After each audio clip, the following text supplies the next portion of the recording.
UFC 210 main event. Daniel Cormier versus Rumble Johnson for the light heavyweight title of the world. Now, this fight went pretty much as I expected it to. It ended in submission in the second round. DC managed to implement his grappling style quite early. What was really strange was the fact that Rumble actually initiated the grappling exchanges. He was circling round, pushing him towards the cage, cutting him off, and then DC threw a big overhand right, which didn't hit, but it came close, and it definitely got Rumble thinking about the striking coming back at him.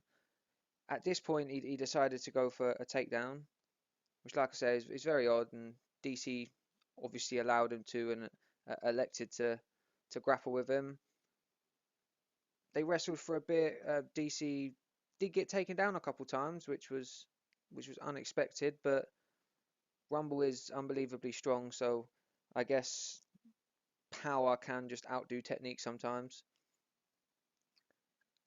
But as the fight wore on, DC started getting the better of the grappling exchanges and pushing him up against the fence, wearing him down.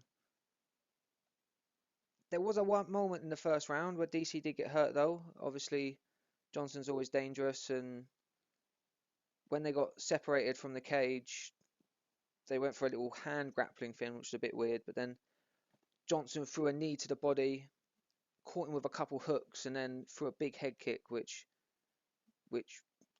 we think broke his nose. Well, that's what the commentators were saying anyway, and what DC said, but I haven't checked to see if it actually was broken. He almost got caught with another head kick after that as well, that he almost ducked into. He dropped his head as the kick was coming, and it was really close to hitting him, and that probably would have finished it. But he didn't. He survived, got through to the second round, and from then on, once again, Rumble initiated the grappling in the second round, which is odd. I don't really understand the thought process behind that, but clearly that's what he thought he needed to do. DC got him down, stayed on top, started dropping shots, hitting him with little punches, wearing him down, and eventually got his back and submitted him.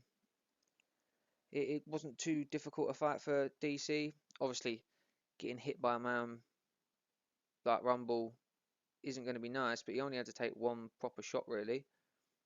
So yeah, made it look quite routine against someone who's been demolishing everyone else in his division in 1-2 rounds, no problem. So very impressive from DC. Afterwards, he starts talking smack to Jimmy Manuwa outside the ring, telling him he don't want to fight him, and that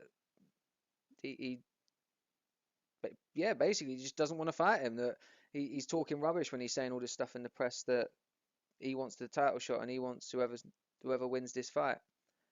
And then, obviously, John Jones was pointed out, to which Daniel Cormier refused to acknowledge who he was and the fact he existed due to him being uneligible. But then turned around and just said, basically, he respects him as a fighter. He knows he's a good fighter. That's obvious, but they don't like each other. And if he gets his act together, then yeah, by all means, they'll fight, and it will be good. It will be a good build up.